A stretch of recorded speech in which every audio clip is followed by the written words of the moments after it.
रीवा में अजीब गरीब सा मामला, प्रशासन द्वारा बच्चों के भविष्य के साथ कर दिया खिलवाड़, दे दिया मेले की अनुमति, लगा बच्चों की भविष्य के साथ खिलवाड़, रहवासी इलाका में दिया मेला लगने की अनुमति। आखिर क्यों? आपको बता दें कि जिस तरह बोर्ड की परीक्षा होने वाली है और इस समय मेला की क्यों दी परमिशन, क्यों दिया है।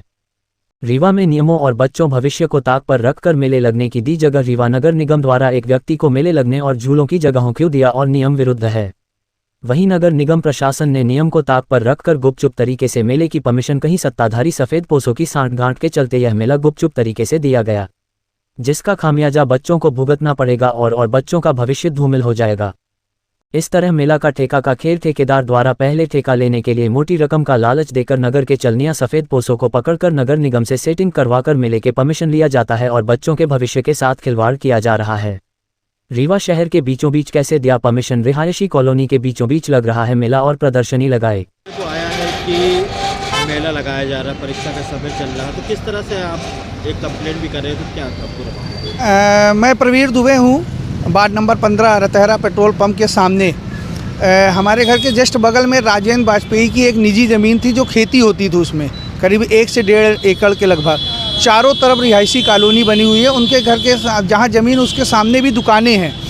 अभी 1 हफ्ते से वहाँ सामान उतरना चालू हुआ था, बाद में पता चला तो 3-4 दिन पहले कि वहाँ मेला और प्रदर्शनी लगने की अनुमति दी गई है। अब किसके द्वारा दी गई है ये अभी हमको पता नहीं है। मेरा सिर्फ प्रशासन से ये सवाल है कि आज विश्वविद्यालय में सेमेस्टर की परीक्षाएं स्टार्ट हो गई है और उसके बाद 5 तारीख से MP बोर्ड की परीक्षाएं, CBSE की परीक्षाएं 10वीं 12वीं की स्टार्ट होने वाली है। इस समय जब बच्चों की परीक्षाएं प्रारंभ होने वाली, उस समय इस तरह के प्रदर्शनी और मेला लगाने की अनुमति किसने दे दी है? नगर निगम ने दी कि SDM के यहाँ से मिली है?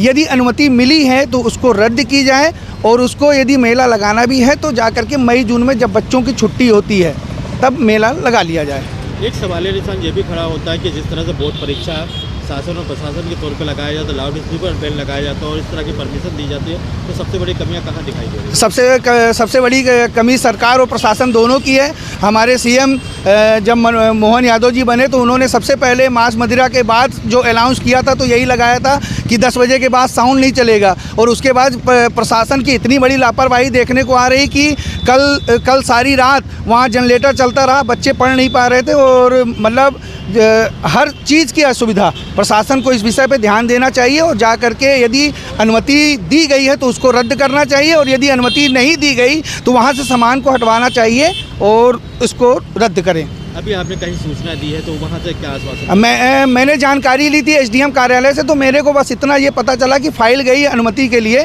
पर SDM मैडम ने उसको परमिशन नहीं दी है। और ये पता चला है कि उन्होंने इसकी जांच के लिए तहसीलदार साहब और CSP मैडम को उन्होंने दिया है कि इसकी जांच की जाए। इसके जिम्मेदार व्यक्ति कौन हो सकते हैं? इसके जिम्मेदार व्यक्ति पूरा प्रशासन है और खासकर जिसकी निजी ज़मीन जिसकी है राजेंद्र वाजपेयी जी, उनकी है। उनके यहाँ भी बच्चा है जो 12वीं की परीक्षा की तैयारी कर रहा है। उनको तो खुद देखना चाहिए कि मेरे बच्चे के साथ की परीक्षा सर में है और वो अपने घर में ही इस तरह का वो करा रहे हैं। तो ये तो दोनों जन का, शासन प्रशासन और निजी जिसकी ज़मीन है उसका दोष है।